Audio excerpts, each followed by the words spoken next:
Hello guys, this is Rahul Asthana and once again I welcome you all on my channel in bankers kingdom.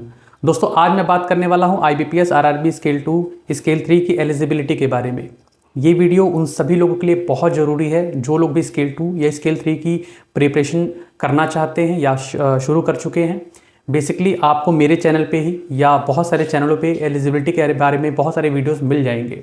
और अगर आप मुझसे भी 2 साल पहले पूछते कि क्या एलिजिबिलिटी होती है इस एग्ज़ाम में अपीयर होने के लिए, तो एक सिंपल सा जवाब मैं देता कि आप ग्रेजुएशन होने चाहिए 50% के साथ में और आप एक्सपीरियंस होना चाहिए आपको। लेकिन 2024-25 में जो चीज़ें हुई हैं, मुझे लगता है कि इस टॉपिक पे वीडियो बहुत ज़रूरी थी। क्योंकि क्या है कि आप लोग तैयारी तो कर ही रहे हैं और प्रिपरेशन कई लोग शुरू कर चुके होंगे। वो प्रिपरेशन करने के बाद जब डॉक्यूमेंट वेरिफिकेशन में जो चीज़ें आ रही हैं, जो दिक्कतें आ रही हैं, अगर उसके बारे में आप अवेयर नहीं हैं तो आपको वहाँ पे दिक्कत हो सकती है और आपकी पूरी मेहनत पे पानी फिर सकता है। इसलिए भी ये वीडियो बहुत ज़रूरी था। ये वीडियो मैं 2026 के नोटिफिकेशन को मद्देनजर रख के बना रहा हूँ, यानी कि जो इस साल वैकेंसी आने वाली है, आपको पता होगा कि हर साल ये वैकेंसी आती है, उसको मद्देनजर रख के बना रहा हूँ। मैं मान के चलता हूं कि यहाँ पे जो लोग मेरी वीडियोस देख रहे हैं उसमें बहुत सारे लोग ऐसे भी होंगे जिनको इस एग्ज़ाम के बारे में 0% की नॉलेज होगी या पता भी नहीं होगा। तो मैं बहुत बेसिक से शुरू करूँगा। कई लोग इसको पता होगा तो वो लोग बस थोड़ा बहुत ही इसके बारे में जानना चाहते होंगे, लेकिन बहुत सारे लोग ये भी होंगे जो लोग नए होंगे, जो लोग पहली बार इस बारे में जानेंगे और शायद अप्लाई कर पाएंगे। तो मैं बहुत बेसिक से शुरू करता हूँ। आपको पता होगा कि हर साल IBPS वैकेंसी निकालती है क्लर्क और PO की, हर साल निकालती है, चाहे वो कॉमर्शियल बैंक के लिए हो या फिर RRB के लिए हो। इन क्लर्क और PO से परे भी एक वैकेंसी आती है हर साल स्केल 2 और स्केल 3 की। स्केल 2 यानी कि मैनेजर और स्केल 3 यानी कि सीनियर मैनेजर पोस्ट की। मैनेजर में आपका GBO भी होता है, जनरल बैंकिंग ऑफिसर, IT का भी होता है, मार्केटिंग के भी होते हैं, CA भी होते हैं, लॉ ऑफिसर भी होते हैं, एग्रीकल्चर भी होते हैं, बहुत सारी वैकेंसीज में होती है। इसको लेटरल एंट्रीज भी बोलते हैं बैंक में। अब इसमें क्या है, मैं GBO के बारे में जो है क्लियर करूंगा। वैसे IT मार्केटिंग का तो बहुत सिंपल सा है, जो चीज़ें हैं वो क्लियर हैं और जो बाकी चीज़ें हैं वो मेरे बाकी वीडियो से आपको दिख जाएंगी।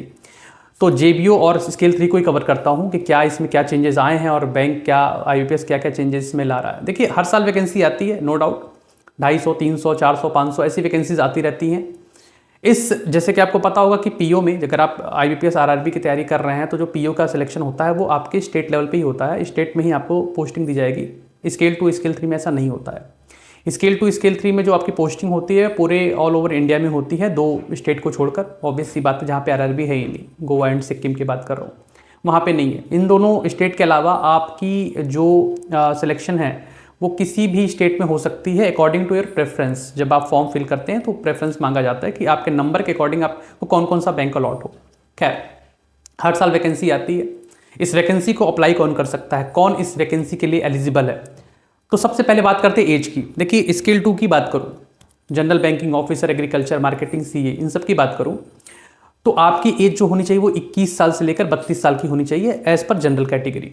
अगर आप जनरल कैटेगरी से नहीं हैं, OBC से हैं, SC ST से हैं या डिसेबल कैटेगरी से आते हैं तो उसी हिसाब से आपको रिलैक्सेशन मिल जाएगा, जो कि आपको नोटिफिकेशन में भी देखने को मिल जाएगा। मैं कोई अलग चीज़ नहीं बता रहा हूँ आपको, ये नोटिफिकेशन में आपको देखने को मिलेगा, फिर भी आपके इन्फॉर्मेशन के लिए बता रहा हूँ। एज की बात कर ली। अगर मैं बात करूँ एजुकेशनल क्वालिफिकेशन की, तो इस एग्ज़ाम को अगर आप अप्लाई करना चाहते हैं इस एग्ज़ाम के लिए, चाहे आप स्केल 2 हो या स्केल 3 हो, तो आपको जो मिनिमम क्वालिफिकेशन है वो ग्रेजुएशन होना चाहिए। अब वो ग्रेजुएशन हो या उसके इक्विवेलेंट कुछ हो, कोई ऐसी डिग्री जिसको ग्रेजुएशन के समकक्ष ही माना जाता हो, उसमें आपको 50% मार्क्स जो है लाना अनिवार्य है। वहाँ पे आपको 50% जो है मार्क्स लाने अनिवार्य है। वहाँ पे आपको 50% से अगर आप कम है तो एलिजिबल आप नहीं है। अच्छा, एक चीज़ और जो मैं बताना भूल गया, वीडियो में अगर कुछ रह जाएगा तो आप लोग कमेंट बॉक्स में कमेंट कीजिएगा, तो उस पर मैं शेयर कर लूँगा। अभी मैंने जो बोला है कि 21 से 32 साल की एज होनी चाहिए, 21 से 40 साल की एज होनी चाहिए स्केल 2 और स्केल 3 के लिए।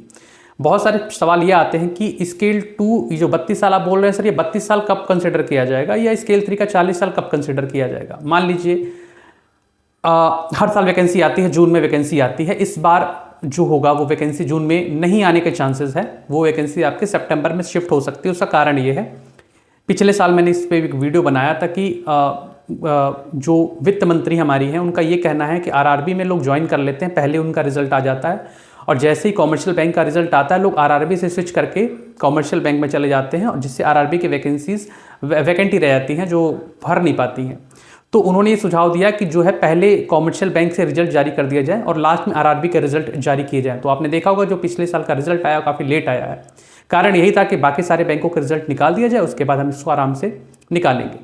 तो इस बार भी यही है, आपका एग्ज़ाम हर साल सितंबर में कंप्लीट हो जाता था। अगर आप कैलेंडर देख चुके होंगे तो इस बार जो एग्ज़ाम है आपका वो दिसंबर में होने वाला है। संभवतः मेरा ऐसा मानना है कि सितंबर में आपका नोटिफिकेशन आएगा, दिसंबर में एग्ज़ाम होगा। तो अब मैं बात कर रहा था एलिजिबिलिटी की, एज की।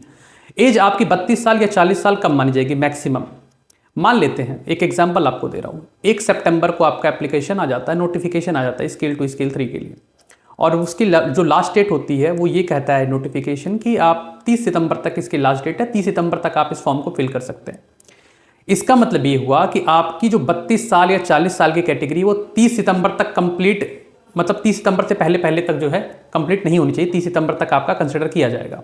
जैसे मान लेते हैं कि अगर मैं अप्लाई करने जा रहा हूँ 25 सितंबर को या 26 सितंबर को या 30 सितंबर को, तो उस समय मेरी एज 32 साल या 40 साल, अगर मैं स्केल 2 भर रहा हूँ तो 32 साल या स्केल 3 भर रहा हूँ तो 40 साल कंप्लीट नहीं हुई होनी चाहिए। अगर 1 अक्टूबर को मैं 40 साल का हो जाता हूँ, डजेंट मैटर, जो लास्ट डेट नोटिफिकेशन का होगा उस डेट तक मैं 32 साल या 40 साल का क्राइटेरिया कंप्लीट ना किया हुआ हूँ तो मैं इस फॉर्म को फिल कर सकता हूँ। क्लियर होगा?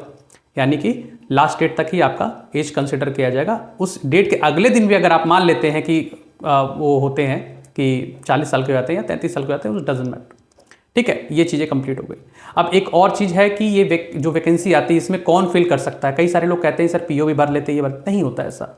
अगर आप आरआरबी में अप्लाई करना चाहते हैं, वैकेंसी साथ में आती है, नोटिफिकेशन साथ में आती है, पीओ की भी और स्केल 2 3 की भी, तो आप एक ही पोस्ट के लिए अप्लाई कर सकते हैं, चाहे आप वो पीओ के लिए कर लें, चाहे आप वो स्केल 2 के लिए कर लें, चाहे आप वो स्केल 3 के लिए कर लें। अब स्केल 2 में भी कई सारी पोस्ट हैं। हो सकता है आप जनरल बैंकिंग ऑफिसर के लिए एलिजिबल हो सकता है आप मार्केटिंग के लिए भी एलिजिबल हो, या हो सकता है आप किसी और पोस्ट के लिए भी एलिजिबल हो। एट द सेम टाइम आप 3 पोस्ट के लिए एलिजिबल हैं, तो क्या आप तीनों अप्लाई कर सकते हैं? नहीं, आप उनमें से भी एक ही अप्लाई कर सकते हैं, एक से ज़्यादा वैकेंसी के लिए आप अप्लाई नहीं कर सकते हैं। Clear that? अब जो नेक्स्ट चीज़ है, ये सारी चीज़ें आपको जो है नोटिफिकेशन में मिलेंगी। फिर से बता रहा हूँ, कोई मैं विशेष बात नहीं बता रहा हूँ, ऐसी बात नहीं बता रहा हूँ जो हिडन हो। हिडन चीज़ जो है, जो जिस पे ज़्यादा फोकस करने की जरूरत है, वो मैं आगे भी बताता हूँ आपको। अब आते हैं सिविल पे। सिविल के बारे में नोटिफिकेशन में ये कहा गया है कि सिविल आपका अच्छा होना चाहिए, सही होना चाहिए, एक स्वस्थ सिविल होना चाहिए।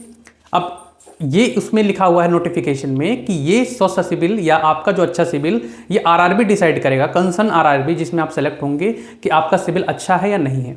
अब अगर मेरे कॉन्टेक्स्ट से आप जानना चाहो कि सिविल के बारे में क्या कहूँगा मैं, तो सिविल ये है कि अगर आपका 650 प्लस सिविल है तो आपका सिविल एक अच्छा सिविल स्कोर माना जाता है। अगर आपका 650 या प्लस सिविल स्कोर है तो आपका सिविल स्कोर अच्छा माना जाता है, बशर्ते आपने कोई सेटलमेंट ना किया हो, आपके सिविल में किसी प्रकार का राइट ऑफ ना रहा हो, या आपने किसी प्रकार का कोई लोन लेके बैंक से ना चुकाया हुआ हो जो कि ओवरड्यू चल रहा हो, तो ऐसे सिविल को बैंक कंसिडर नहीं करेगा। ठीक है, क्लियर दैट?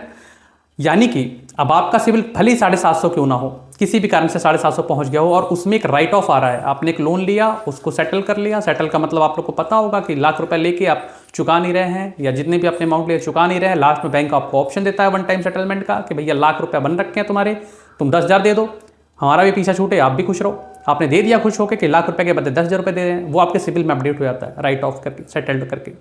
ऐसे कंडीशन में बैंक आपको आपकी पोस्ट से हटा सकता है आफ्टर फाइनल सिलेक्शन, क्योंकि आपकी सिविल खराब है।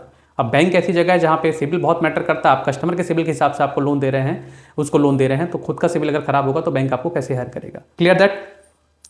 अब इसमें जैसे मैंने आपको बता दिया कि रीजन ऑल ओवर इंडिया होता है, इसमें पीओ की तरह ये नहीं होता है कि आप एक जगह पे ही सेलेक्ट हो गए, मतलब अपने स्टेट में सेलेक्ट हो गए उसके बाद आप उसी स्टेट में रहेंगे, ऐसा नहीं होता है।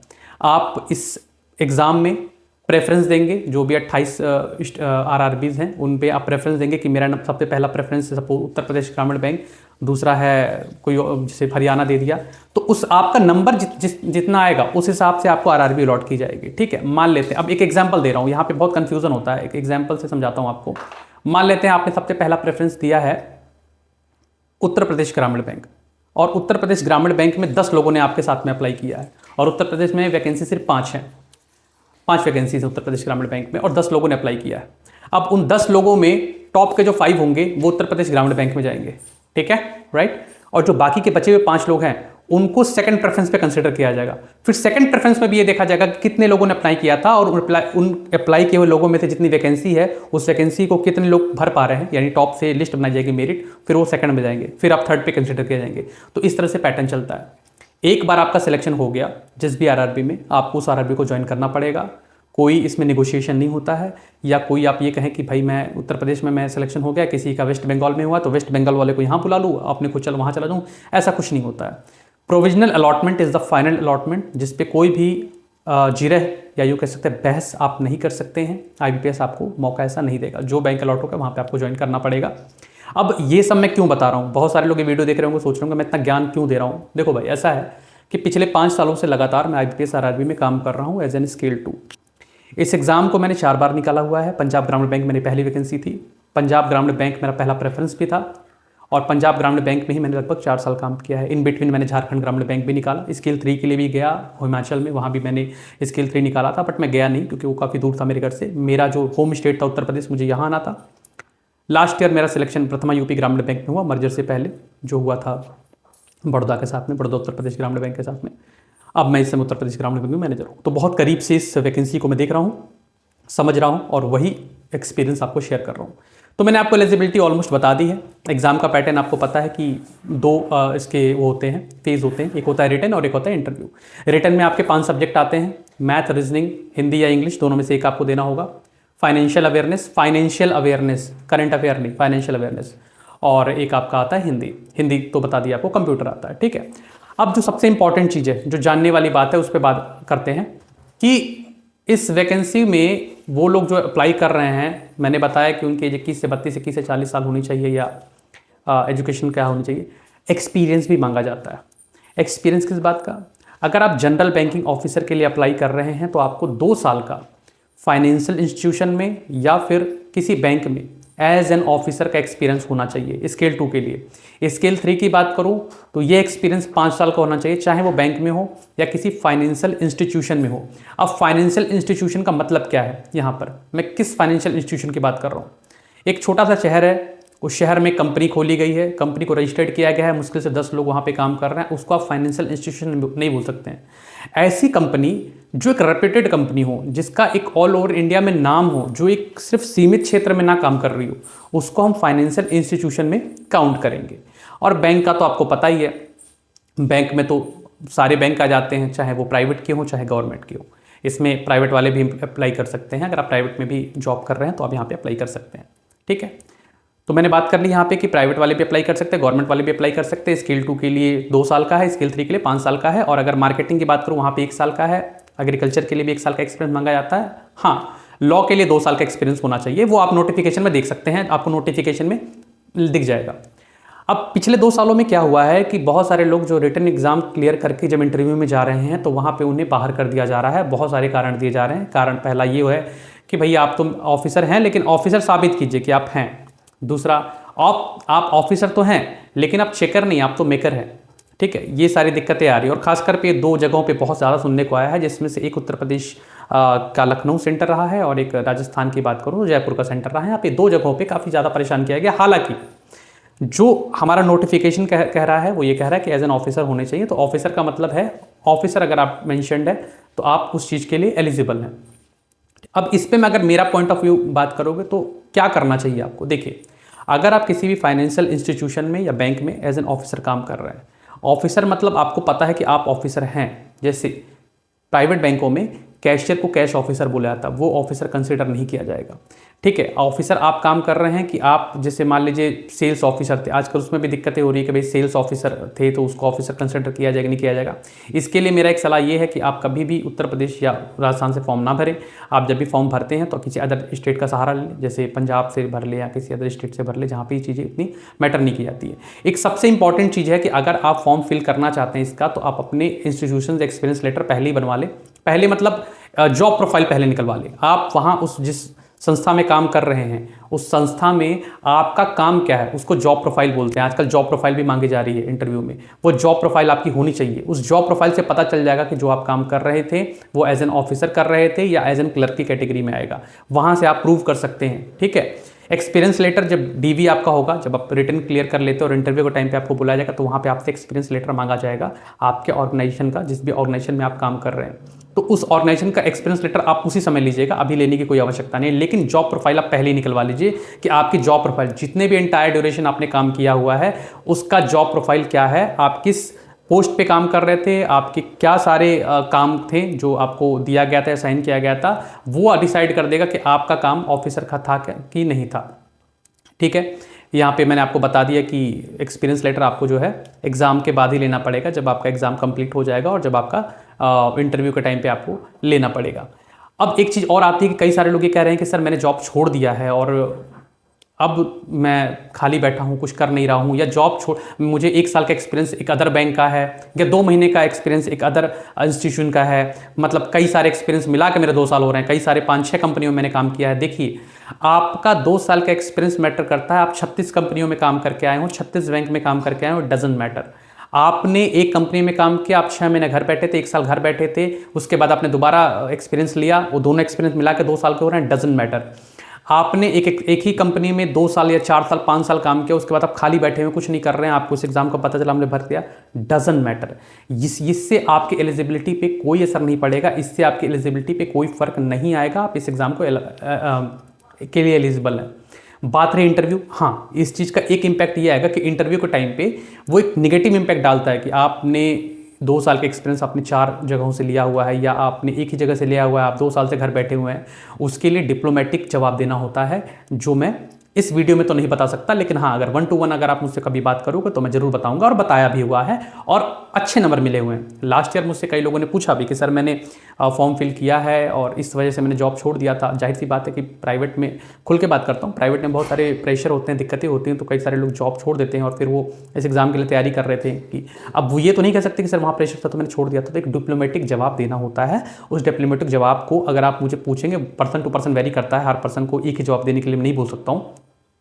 बट हाँ, अगर मुझसे 1 to 1 बात करेंगे तो मैं आपको जरूर बताऊंगा कि किस मुद्दे पे मैं बात कर रहा हूँ या क्या आपको बताना चाहिए। आप मुझसे अगर जुड़ना चाहते हैं तो आप टेलीग्राम पे जुड़ सकते हैं, वहाँ पे आप डायरेक्ट मुझसे बात कर सकते हैं। मेरा ग्रुप भी है बैंकर्स किंगडम के नाम से, इसी चैनल के नाम पे, और बैंकिंग सीखो के नाम से भी है, तो आप वहाँ जुड़ सकते हैं।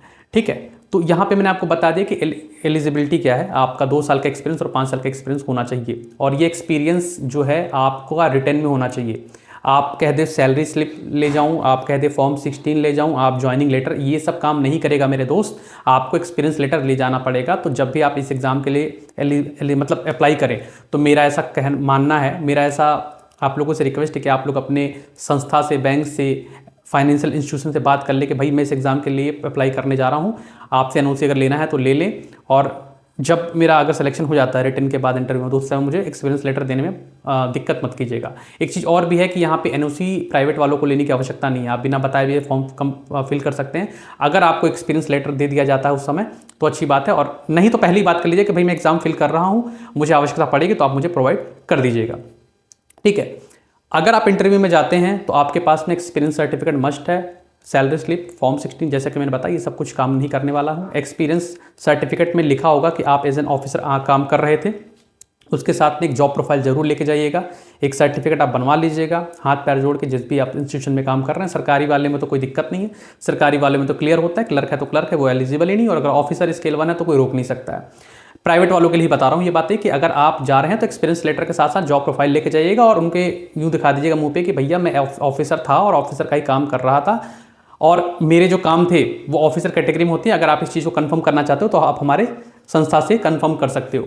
इस बात को एक चीज़ और बोलूँगा कि चाहे आप किसी भी स्टेट से हो, आप अगर उत्तर प्रदेश से भी हैं तो उत्तर प्रदेश से ना अप्लाई करें तो ज़्यादा बेटर है। अगर आपको पता है कि आपको किसी प्रकार की दिक्कत नहीं होगी तो अब तो आप अप्लाई कर लीजिए। जैसे आप सरकारी बैंक में काम कर रहे हैं तो आप अप्लाई कर सकते हैं, वहाँ आपको कोई दिक्कत नहीं होगी। लेकिन प्राइवेट वालों को ज़्यादा परेशान किया जाता है, खासकर एक ऑर्गेनाइजेशन विशेष को ज़्यादा परेशान किया जाता है, आईसीआईसीआई बैंक को। वहाँ पे ज़्यादा दिक्कतें होती हैं कि भाई डिजिटल सिग्नेचर नहीं चलेगा, तुम प्रूव करो कि तुम एज एन ऑफिसर ही काम कर रहे थे, अपनी जॉब प्रोफाइल लाओ, तुम रिटर्न में मेल दो, वो आपको परेशान किया जाता है डीवी के टाइम पे। और मैंने जैसे बताया कि ये 2 एक जगहों पे ही है।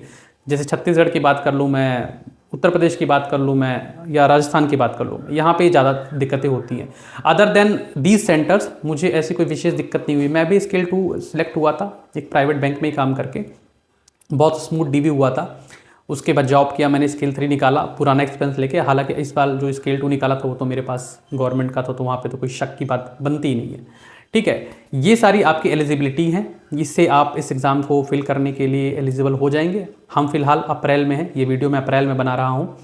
अब से लेकर दिसंबर में आपका एग्ज़ाम होने वाला है। आपके पास लगभग 8 से 9 महीना है, और इस एग्ज़ाम को निकालने के लिए आपके पास 6 महीना बहुत सफिशिएंट है। 6 महीना एक स्ट्रैटेजी, एक प्लानिंग, और इसके जो 5 सब्जेक्ट है वो कवर करने के लिए बहुत ज़्यादा सफिशिएंट है। 6 महीने में भी अगर आप एक शेड्यूल बना के चले कि मुझे किस प्रकार से करना है, इस एग्ज़ाम को निकालने के लिए आपको रीजनिंग और मैथ्स पे पूरा फोकस करना पड़ेगा। इन 2 सब्जेक्ट्स के अलावा आप इस एग्ज़ाम को नहीं निकाल सकते हैं। बाकी 3 सब्जेक्ट्स भी आपके लिए उतनी इंपॉर्टेंट है, लेकिन कंप्यूटर का आपको शायद पता हो, अगर आप नोटिफिकेशन आपने देखा हो, नहीं देखा हो तो बता दूं कि वो सिर्फ आधे नंबर का ही पेपर होता है, जबकि मैथ और रीजनिंग 1.25 मार्क्स के होते हैं। यानी एक क्वेश्चन सॉल्व करने में आपको 1.25 मार्क्स मिलेंगे, यानी कि 100 नंबर के तो ये सिर्फ यही 2 होते हैं, बाकी तो 100 नंबर के तीनों हो जाते हैं। इसमें एक फाइनेंशियल अवेयरनेस का भी सेक्शन होता है, जो कि काफ़ी टफ माना जाता था पिछले साल तक।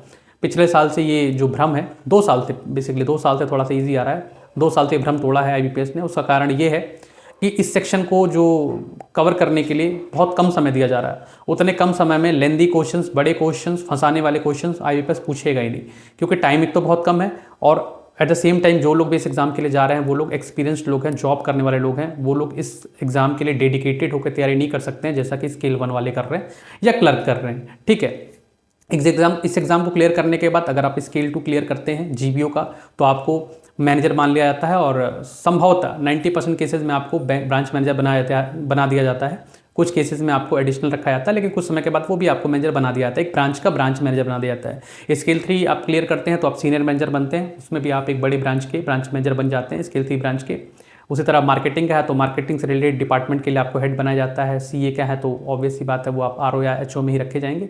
इसी तरह लॉ और एग्रीकल्चर का भी, एग्रीकल्चर का जो काम होता है वो एग्रीकल्चर मार्केटिंग का होता है कि आप जैसे भी हमारे पता है कि RRB में ज़्यादातर लोग एग्रीकल्चर के होते हैं, तो एग्रीकल्चर फील्ड में जाना, पता करना कि ज़मीन किसकी है, जो भी अप्लाई कर रहा है उसकी ज़मीन में कितना वो कल्टिवेशन का, ये सब चीज़ें पता करने के लिए होती हैं। तो कुल मिला के एक बहुत रेप्यूटेड जॉब है। आप स्केल 1 या क्लर्क जो होते हैं वो आपके अंडर काम करते हैं, मतलब ये लेटरल एंट्री या तो आप उनसे ऊपर रैंक में होते हैं। स्केल 2 ऑफिसर A लेवल की जॉब होती है, तो आप उनसे ऊपर होते हैं। ये लोग आपके अंडर में काम करते हैं, आपको उनसे काम करवाना होता है। थोड़ा सा टफ टास्क होता है, बट सैलरी भी अच्छी काफ़ी होती है। तो ये सब चीज़ें रही हैं जो मैंने आपको बताई हैं। अगर आपको कहीं कुछ डाउट लगता है, इस वीडियो मैंने काफ़ी लंबी वीडियो बनाई है, उम्मीद करता हूँ कि काफ़ी सारी चीज़ें कवर कर ली होंगी, काफ़ी सारी चीज़ें छूट भी रही होंगी। उसके लिए आप लोग मुझे मैसेज कर सकते हैं, मुझे मेरे चैनल को सब्सक्राइब कर सकते हैं, क्योंकि मैं पूरे अभी तो चूँकि ये वीडियो मैं जल्दी बना रहा हूँ क्योंकि 7-8 महीने का टाइम है, तो आपको टाइम मिल जाएगा तैयारी करने के लिए। लेकिन एक बार जैसे ही थोड़ी नोटिफिकेशन नज़दीक आएगी, नोटिफिकेशन आ जाएगी, तो मैं लगातार यूट्यूब पे एक्टिव रहता हूँ, तो जो भी अपडेट्स होंगे वो आपको मिलते रहेंगे। आप हमारा चैनल ज्वाइन कर सकते हैं। फिलहाल के लिए इतना ही। अगर आपको इसके अलावा कुछ और जानना है तो आप लोग कॉमेंट बॉक्स में कॉमेंट कर सकते हैं, या आप मुझे डायरेक्ट टेलीग्राम पर मैसेज कर सकते हैं। और कई केसेस में अगर मुझे लगता है कि जो आप लोगों की कंसर्न है वो थोड़ा सा बड़ा है, तो मैं आपसे 1-to-1 बात भी करने की कोशिश करूंगा ऑन कॉल। ठीक है, फिलहाल के लिए इतना ही। Thank you so much. कुछ और होगा तो प्लीज़ ज़रूर बताइएगा। Thank you.